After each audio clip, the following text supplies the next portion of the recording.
Recently, I collaborated with She Says on an Uncharted 2 Boundary Break episode.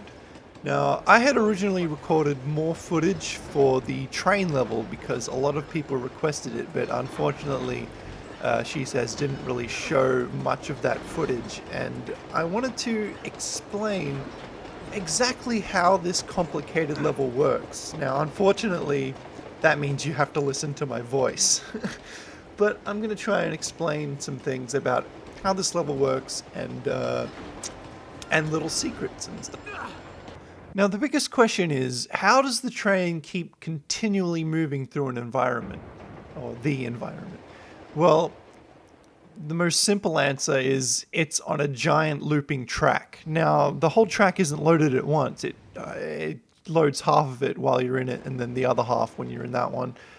But if we speed up the train to 300 miles an hour, you can see that the train goes in a complete loop.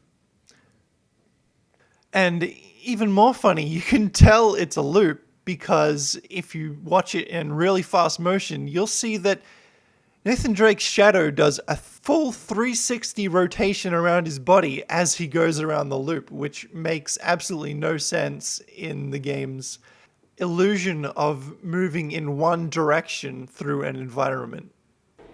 And also, when we see the front of the train approaching, we can see just how long this train is.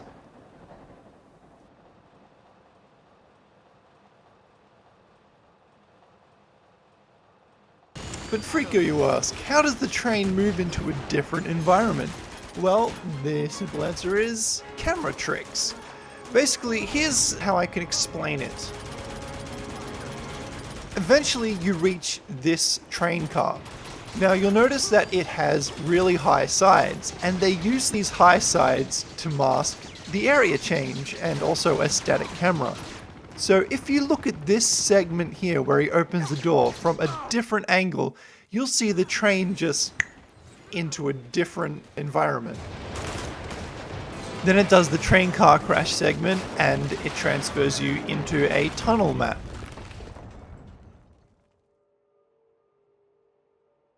Also, when you're about to leave the tunnel, again, more camera tricks with a short in-game cutscene, and it switches the map on the camera change to the next cliff area, which you can see the tunnel leads out into a merging track, which is the beginning of the next loop.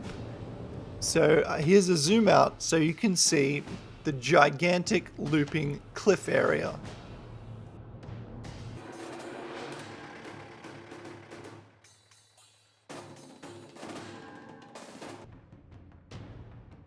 And that's how the train level works. It's quite complicated but simple at the same time, the way it's put together.